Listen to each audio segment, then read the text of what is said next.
everyone. Welcome into Ball Society Live on this Wednesday night.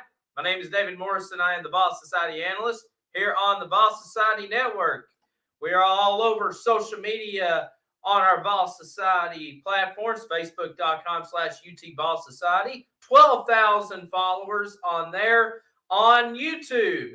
We also welcome into our YouTube viewers, youtube.com/Ball Society. Over 800 viewers there. And then on Twitter at Society Ball.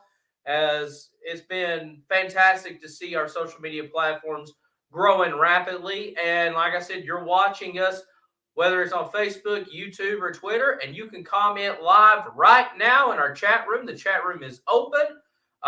Just go ahead, leave your questions, comments throughout the show, and we'll try to bring it to you as necessary.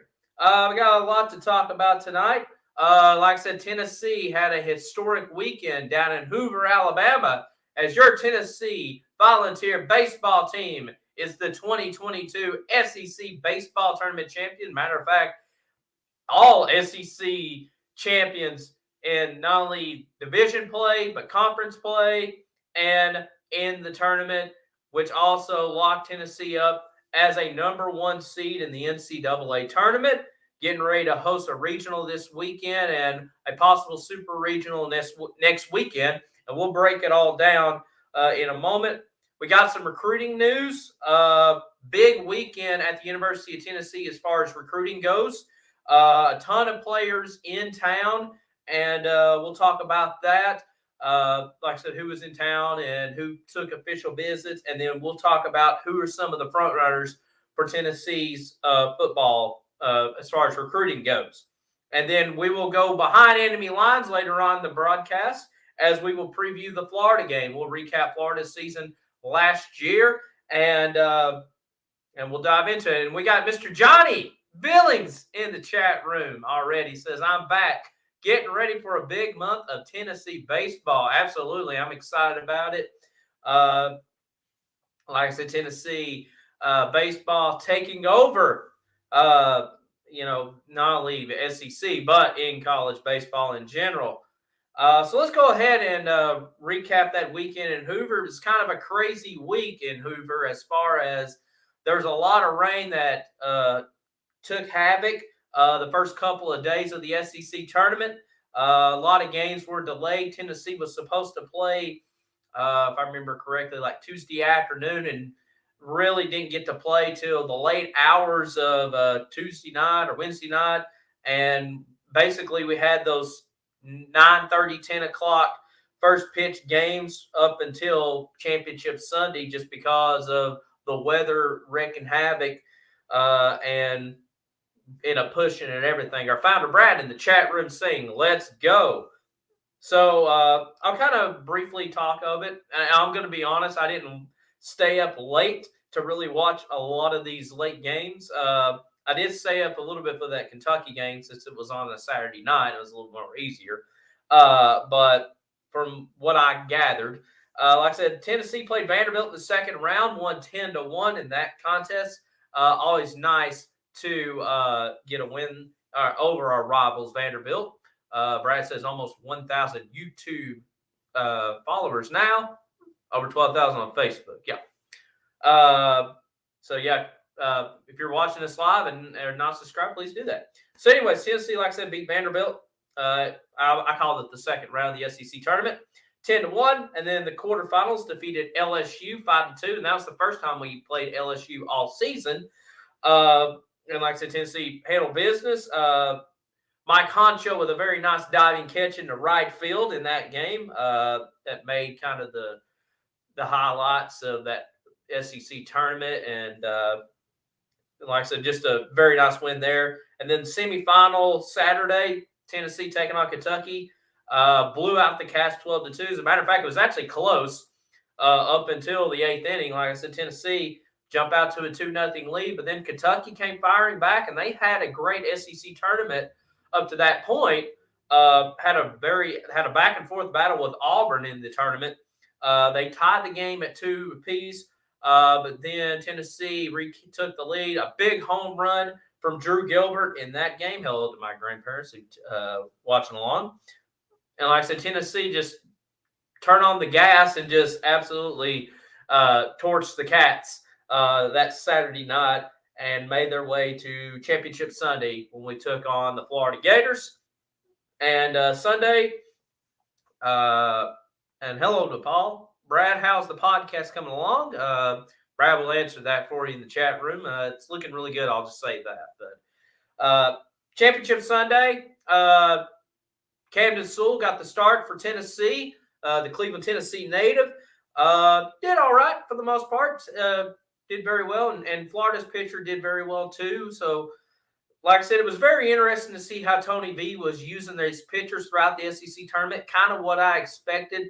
He was going to use probably more relievers and try to save the big arms for the NCAA tournament, and that's kind of what he did. Saw a lot of pitching changes throughout the entire weekend, but like I said, Tennessee handled very nicely. Like I said, it was a close game, a pitcher's duel up to about the sixth inning, and then Tennessee turned on the runs and, like I said, played typical Tennessee baseball and ended up winning the SEC tournament. Like I said, Florida made a nice bit of a comeback in the later innings, but like I said, Tennessee got that final out with Seth Stevenson in the left field down the third base foul territory.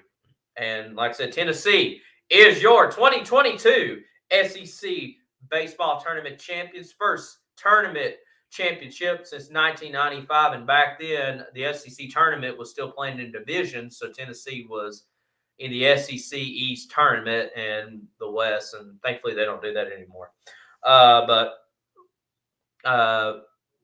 There you say it. Ball Society, that's Brad comment. He says, it's in the works. Coming this football season will be a fun, entertaining chat over coffee discussion, the week's games and thoughts. I'd love to have guests join. Yeah, about the podcast. So hope that answers your question, Paul. So now Memorial Day around lunchtime, Tennessee found out.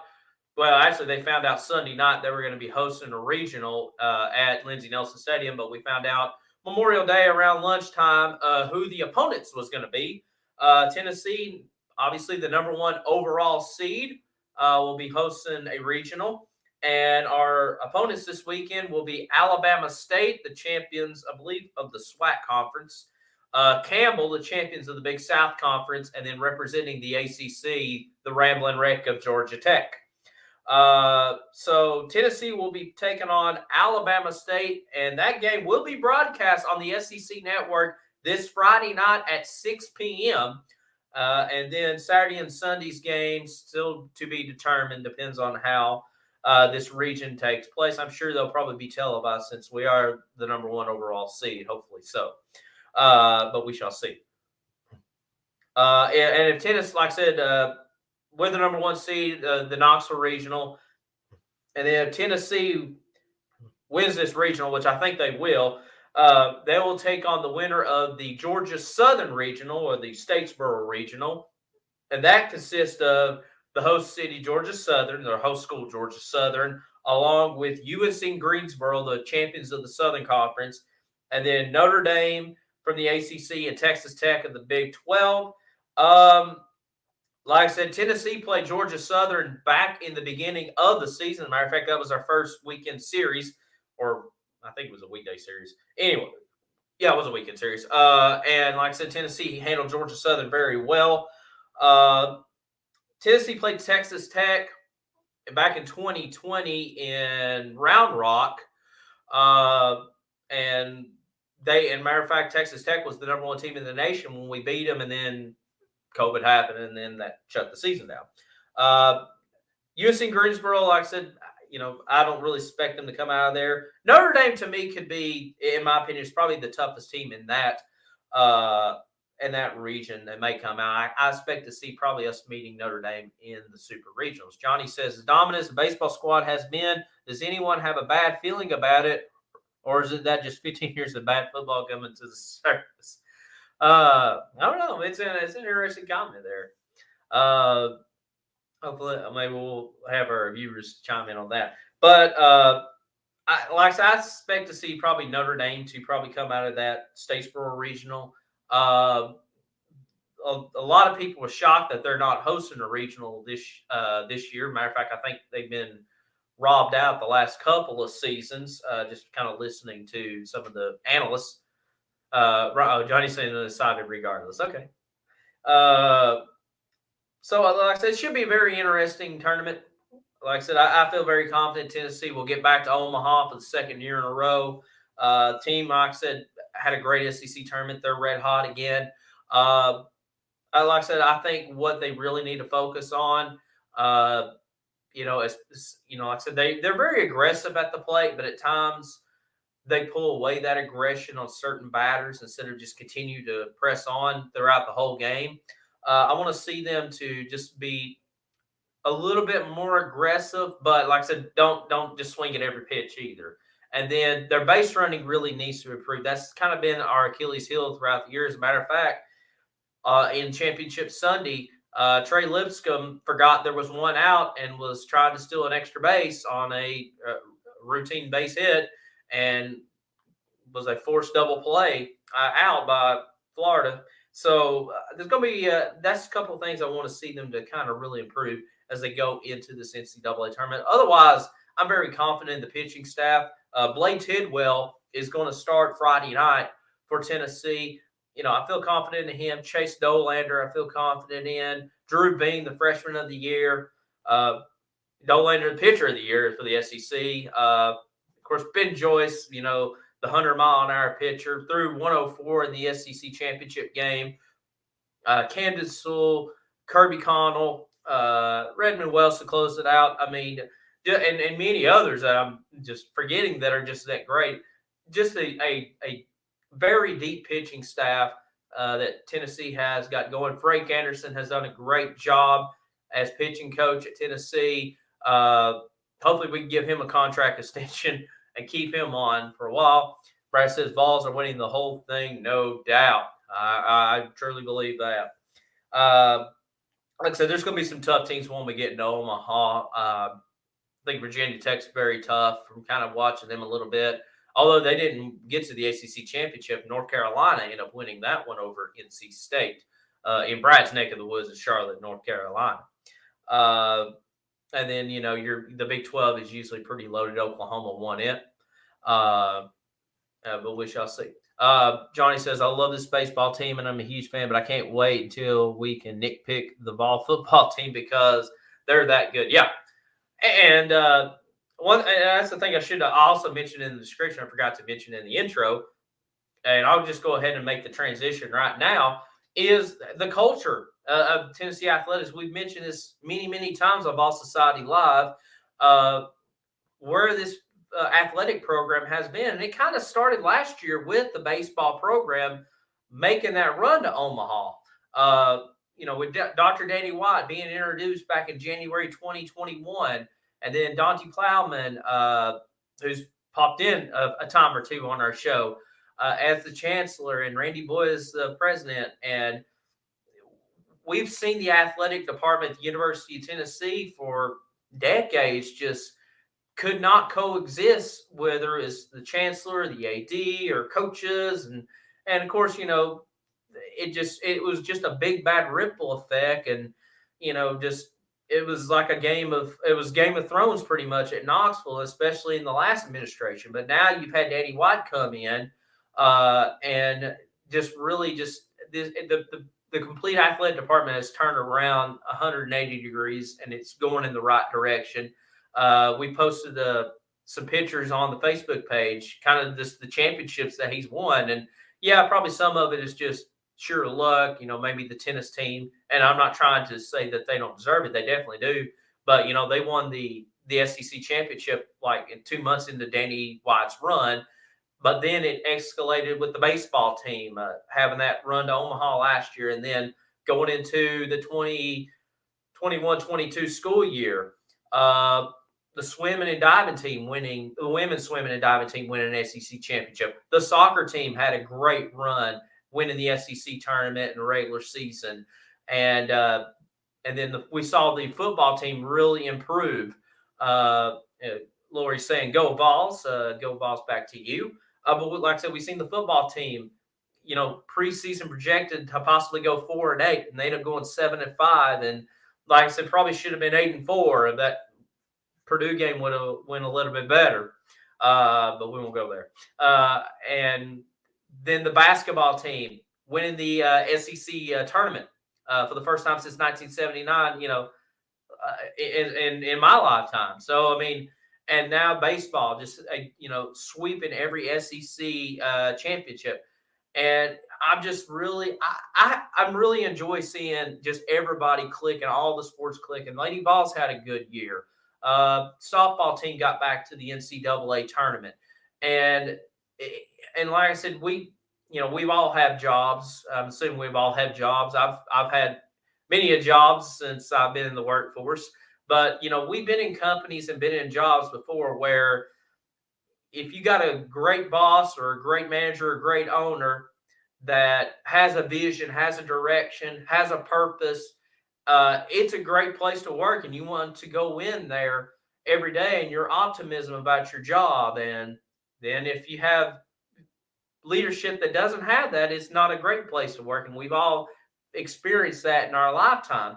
And like I said, Danny White is a great athletic director at the University of Tennessee. And I know some of the stuff is different from the traditional ways at the University of Tennessee. A lot of, and I'm not trying to blame every ball fan, but there's a lot of traditional ball fans who don't like the dark uniforms and some of the renovations at Neyland Stadium or some of the others. And that's fine. They can have that opinion. I'm First Amendment believer in that. But you got to look at where college athletics is going in the future, and I truly believe we got the right people that can see where it's going. And like I said, we're also catering to 18 to 23-year-old young adults who, like I said, what we liked growing up 18 to 23 years old is not what they necessarily like at 18 to 23 years old. So you kind of have to look at what drives them, what makes them want to come to the University of Tennessee. So like I said, it's just been very positive to see the culture change so much. And it's just remarkable. It's probably something we haven't seen, since the 90s, at least. Maybe when Doug Dickey was AD and, the football program was doing good. Basketball was kind of up and down, and same thing with baseball. But it's been very exciting to see. And like I said, and also Tennessee becomes the first SEC school to win the basketball and baseball tournament in a calendar year. So major accomplishments there. Johnny Billen says, just tell me what I need to get one of those Ball Society flags in the background. Oh, the poster. That was through Brad. Brad gave me a logo. He emailed me that, and I just went to Walgreens and ended up blowing it up on a poster. So that came from Walgreens. So Brad can hook you up on that, and you can get your own. Hopefully we can get some merchandise coming up in the fall. We definitely want to do that. So stay tuned to that. We got some stuff coming along. Let's make the transition. We talked about baseball and just the overall athletic department. Let's talk some football. Well, actually, thank you, Johnny. Actually, before I jump into football, I forgot to mention one basketball recruit a couple of weeks ago, or I know last week I forgot to do, but even before that, Cade Phillips, a 4-star power forward, committed to the University of Tennessee, I guess 3-4 weeks ago, and I forgot to mention that or post it on the Facebook page, but he has committed to the University of Tennessee. So welcome to Rocky Top, Cade Phillips, along with Julian Phillips. So, and a couple others. So forgot to clarify that, and just wanted to pass that along. So let's talk about football right now. Big recruiting weekend at the University of Tennessee during Memorial Day weekend. They called it Rocky Top Palooza. Some of the best high school football players in the nation was in Knoxville it was an invitation only recruiting visit. Some of them officially made their official visits that weekend, but and of course some of the other commits is doing. Johnny says excited about what Rick Barnes has done. Absolutely, and especially we had great news over the week with Santiago Vescovi coming back to the program. So very nice to have that, and Josiah Jordan James and everyone else. So like I said, your already committed players, Nico, Iamaliava,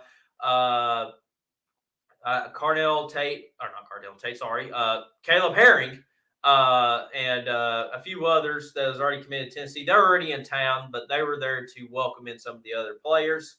Like I said, some of the highlights are some of the bigger name players, I should say.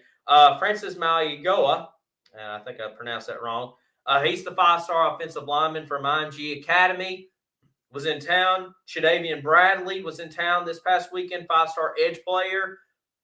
Hunter Osborne, a 4-star defensive lineman. Bryson Sanders from Chattanooga at Baylor High School was in Knoxville.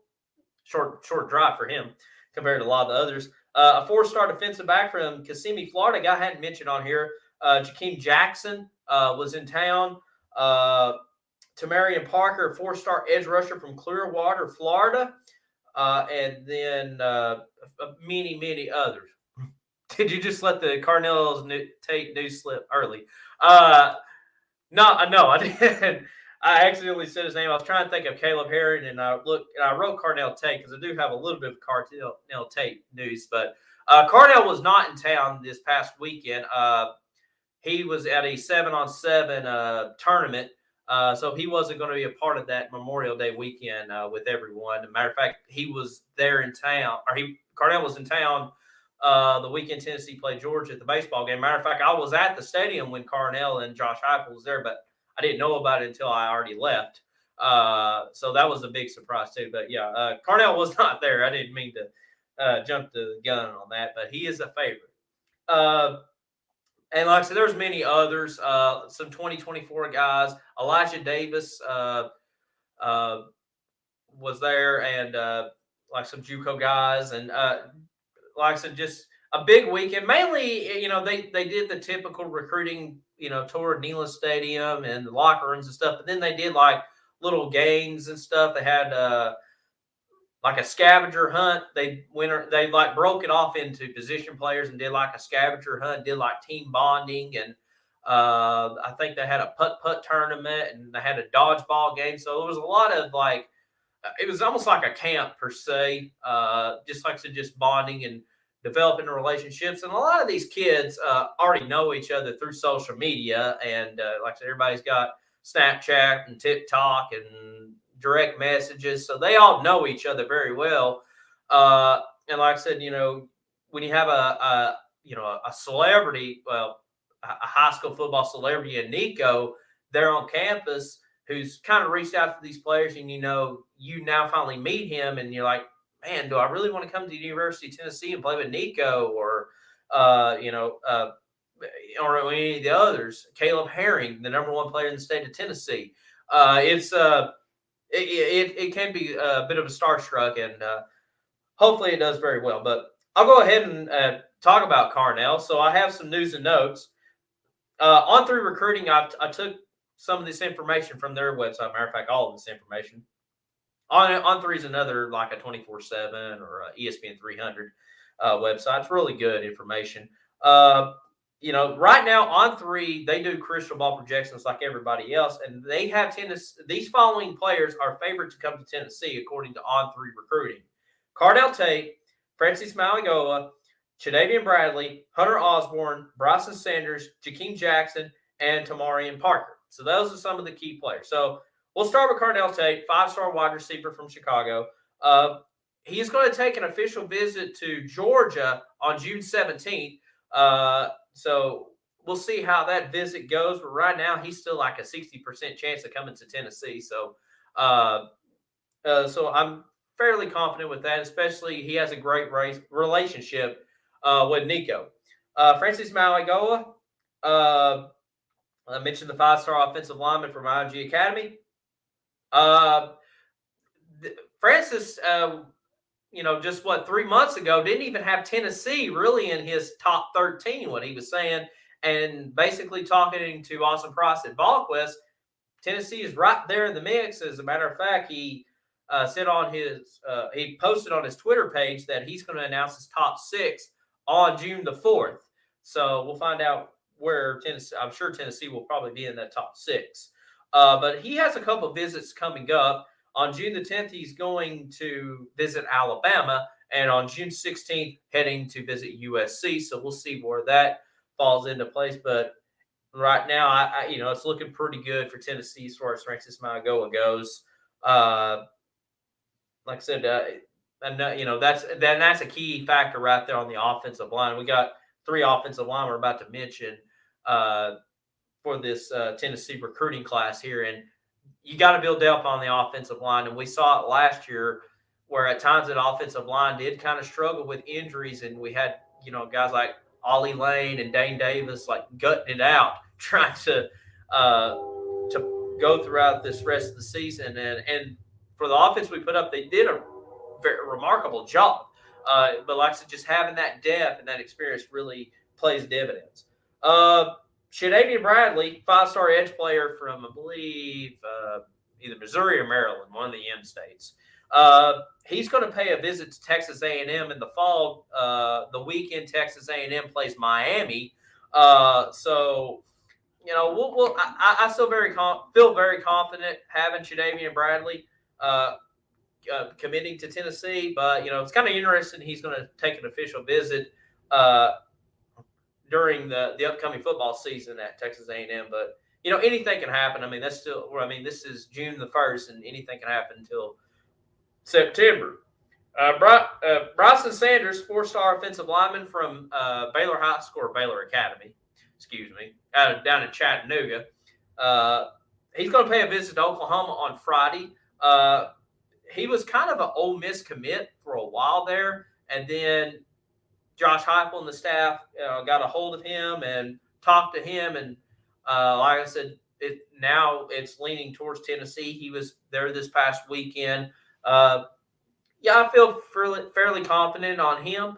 Like I said, once again, if you get Francis Mauigoa and Bryson Sanders and some others to join, that's big for Tennessee as far as helping out Nico when he takes over as starting quarterback, possibly next year when Hendon Hooker heads off to the NFL. Jakeem Jackson, 4-star defensive back from Kissimmee, Florida. He's 6 foot, 180 pounds. Like I said, I hadn't really mentioned him yet. His name's kind of popped up new on Tennessee's radar. He's going to take an official visit on June 24th, along with somebody else who's going to take an official visit. Oh, Hunter Osborne, a 4-star defensive lineman. So they both will be on campus on June 24th taking their official visit. So we'll see how that goes. Hunter Osborne, should mention, he's from Alabama. And of course, both Alabama schools, the Crimson Tide and the Auburn Tigers, are very interested in him too. So that would be super sweet to get a player from Alabama. And we end up beating out the Tide and the Tigers for him. So we'll see. Like anything can happen. And then Tamarian Parker, 4-star edge rusher from Clearwater, Florida. He was pretty much a Georgia lock, but Tamarian Parker told Austin Price of VolQuest that Tennessee is in the lead. So I don't know if it's just sweet talk or if he's serious about it. We'll see on that. But that's really huge for the Big Orange. And then tomorrow, 4-star edge rusher Tuasili Akia, he's from Hawaii, is going to pay a visit to the University of Tennessee tomorrow. Right now, Oregon and Nebraska are in the lead, according to On3 Recruiting. Matter of fact, Tennessee's really not on the radar, but I guess he's just going to pay a visit. Tuasili's sister plays volleyball at the University of Nebraska. So, still kind of early to say on him, but we shall see. But that's kind of the look at the recruiting for Tennessee goes. Still a lot of players on the radar, including, like I said, right now, Cardinal Tate's the top of the list. Like I said, he's paying a visit to Georgia, official visit to Georgia on the 17th. But we shall see. Like I said, he told he wasn't going to make any more visits in the University of Tennessee, and he showed back up one more time. So we'll see how it goes. Lock still in play. All right, let's go behind enemy lines really quick as we preview the Florida game. Last week, we previewed all the non-conference games. So now we're diving into SEC plays, and we're starting with our SEC opener in Florida. So Florida last year finished the season 6-7, 2-6 in SEC play. They won their first 2 SEC games. And then week 3, they had Alabama came to the Swamp. And like I said, they took Alabama to the wire. Remember, at this time, Florida was still a really good team in the SEC. It looked like Emory Jones was going to be the answer at quarterback. And like I said, that game, they let that game slip late. And then the next week they met us, and we lost down at the Swamp 38-14. And then the next week they lost to Kentucky. They shut out Vanderbilt for their homecoming 42-0. And then this is when the season unraveled. The next 3 games they lost a shootout game to LSU down in Baton Rouge, and then got just absolutely dominated by Georgia, like everybody else, and then South Carolina. And then that's when the rumblings about Dan Mullen being on the hot seat really started to take the forefront. And then they played Sanford at the Swamp, and that was one of the ugliest games you've probably ever watched. And it was a high-scoring game, and Florida ended up winning that one 70-52. But I mean, Sanford was right there with Florida in that game, and like I said, that's when it really was taking evidence that Dan Mullen was on his way out, and then the writing was on the wall when they lost to Missouri in overtime down in Columbia. And then Dan Mullen was fired on November 21st. Florida did get the win over Florida State that next week, and then lost in the Gasparilla Bowl to in-state school UCF 29-17. So Florida, like I said, let go Dan Mullen, and then they hired Louisiana Lafayette's head coach Billy Napier on December the 5th via press conference, although the news was broke probably a couple days earlier, kind of like all these other coaching searches normally do. So now Billy Napier is now the new head coach at Florida. They got a pretty tough 3-game stretch to start the season. They opened the season at home at the Swamp against Pac-12 favorites Utah, at least my opinion, the Pac-12's favorites. So kind of an interesting game to start off the season. Like I said, yeah, you're going to be at home and you might be favored, but like I said, this is a new coaching staff, so we'll see. Then they get Kentucky also at home, and along with South Florida before they meet us with the first road game. And like I said, some key players. Quarterback Anthony Richardson will be the starter. A lot of hype went into him last year, especially when Emory Jones was struggling, but just never really saw the field due to injury, and Dan Mullen don't know what he's doing apparently. Their defense looks very solid. A couple of good linebackers in Brenton Cox and Ventrell Miller. You also got cornerbacks Jason Marshall. And then on the offense, besides Richardson, Justin Shorter, probably going to be the go-to guy for Richardson next year. And then they got it. And of course, with this staff coming from Louisiana Lafayette, you got a couple of transfers that's going to be key factors for Billy Napier that he's going to trust, including offensive lineman Osiris Torrance and running back Montrell Johnson, who had a great year at Lafayette last year, running over 838 yards and 12 touchdowns. My opinion is, if Tennessee is going to beat Florida, and I mentioned this before, so y'all know what I'm about to say. If Tennessee is going to beat Florida, this is the year they got to beat them. There's really no other excuse. New coaching staff coming in to Gainesville, Billy Napier, and this staff are going to learn about SEC football pretty early on, especially week 2 with Kentucky. Then you're going on the road to a hostile environment at Neyland Stadium. Hopefully Tennessee will be 3-0 going into that contest. And, there's no excuse. You have to get this win next year because you may not get it another opportunity like you have any other year. Brad says, mark my word, Florida goes down this year. Take a screenshot of this. I'm telling you, this is the year they go down. And I think so too. Do I think Tennessee's going to go out there and dominate, blow them out? No. But I feel very confident in Tennessee getting the win. I'm going to get some more light in here. It's getting kind of dark around that. Anyways, that's a little bit better. Like I said, it's going to be a close game. It's not going to be a cakewalk. We're not playing South Alabama or South Florida. This is still Florida Power 5 SEC school. They're going to have talent, even with the new coaching staff. But like I said, you're at home. You've already got a coaching staff that went through this process last year and overseed expectations. You got to get this victory this year. And I think Tennessee will get it. I think we got the talent offensively. Defensively, I want to see them rise to the occasion and get the win. Like I said, it's you have to get it this year. There's no other way to say it. And like I said, we here at the Ball Society, we feel very confident in that. We'll see how it goes. Next week, we'll preview the LSU game, talk about the Brian Kelly and the family of the LSU Tigers next Wednesday. Like I said, some good stuff going on, Ball Society. We started the countdown to kickoff.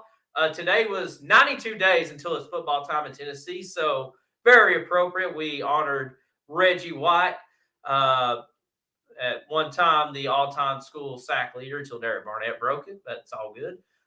So 92 days till it's football time in Tennessee. Like I said, we honored Reggie White, Albert Haynesworth, Justin Harrell, Carlos Revés. Tomorrow we got another big one, 91 days, which means it'll be Doug Atkins Day.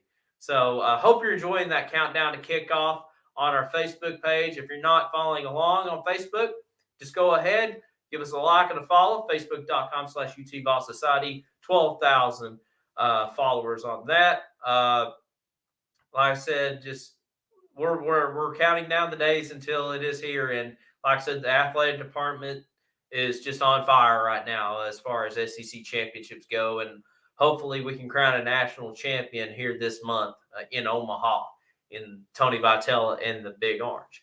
Any other questions or comments for you? Johnny says, if we don't beat Florida, I'm done for the 10th time. Exactly. I feel very confident this year. Normally I'm like, maybe we could, maybe we won't. This is probably the most confident I think that I felt we can beat Florida in a very long time. I mean, hindsight 2020, there's been several years we should have won over Florida that ended up having terrible years, kind of the tail end Will Muschamp era, the Jim McElwain era, and even the Dan Mullen era. And Brad says, Dr. Danny has our program back, folks. Yeah, just been fantastic. This year, Johnny says, this year we should be, but I'm not confident. And I understand. Not confident exactly. And I understand, the batter ball syndrome that's gone on for, almost 2 decades now. And, we get our hearts hoped up and then it kind of, the balloon just burst, whether it's Florida or, a Power 5 non-conference game or, the 2019 season. But like I said, I really like how this coaching staff has just developed players. They're teaching them, being patient with them. We're going to have mistakes. We're like I said, we're not going to go 12-0 at all time. Brad says, when's the last time our athletics have been this good? What a year. Definitely since my lifetime. I mean, you look back in the 90s when football was, really reigned supreme. You had some up and down years with basketball. Baseball, you had some good years with Todd Hill and R.A. Dickey. The 2000s when you were up there, Brad, football team was still very relevant, still a winning program. Started to take that dip a little bit. But then that's when basketball was rising up with Bruce Pearl and really rejuvenated that program. Baseball went to the College World Series in 2005. So maybe since then, Lady Vols, was getting ready to have the three-peat with Candace Parker. Brad says he might need a ticket. I haven't been to Neyland since 2010 when I left for LA. Yeah, definitely come out. Yeah. Matter of fact, my ticket guy hasn't even called me yet. So, Zach, if you're watching, please give me a call. Yeah, but Johnny says it has to be the crossover of Bruce Pearl Summit and Fulmer. That's what I'm thinking. Probably like the mid-2000s. Like I said, because you had some, not only them coaches, but you had some great players too. Like I said, Eric Berry on the football team was uber popular. Chris Lofton, for men's basketball, Candace Parker women's basketball, and then Monica Abbott for softball. I mean, Brad says, Johnny says, I got you, Brad. Okay. So, yeah, I would say probably that's may have been around that time, around, like I said, the mid-2000s. And then some would say the 90s, obviously with Peyton being there. That's when it definitely wasn't very popular at the time. With, like I said, only with Tennessee football being constantly ranked in the top 5 and top 10. And now, once again, hindsight 2020 of what Peyton's career has turned out to be has just been remarkable too. But it's been like I said, it's just been very fun to watch how this athletic department has just really gone. Any other questions or comments? Been a lot of fun. Like I said, we got some good stuff coming on with Vol Society. Podcast coming right at the start of football season. Brad Frank, myself, and David Ease will be on there, and any other guests that we may tag along. So definitely keep an eye out on that. That will be coming later on, right before it is football time in Tennessee, is the legendary John Ward would say. I've been listening to some John Ward calls on YouTube. It's been very fun to reminisce, especially doing this countdown to kickoff and doing research and trying to remember who wore number 95, for Tennessee's thing. Johnny will be on. We need guests. Yes. If anybody has connections to VFLs, that would be awesome too. Johnny Billin says, Eric Ainge against LSU in the championship is the moment I remember as a moment it all changed. Yeah. And Johnny says, I'm here. Okay. Yeah, I do remember that SEC championship. That was when was that the game that his name just Matt Mock, the quarterback from LSU? Is that when he really broke out? Somebody had to remind me of that.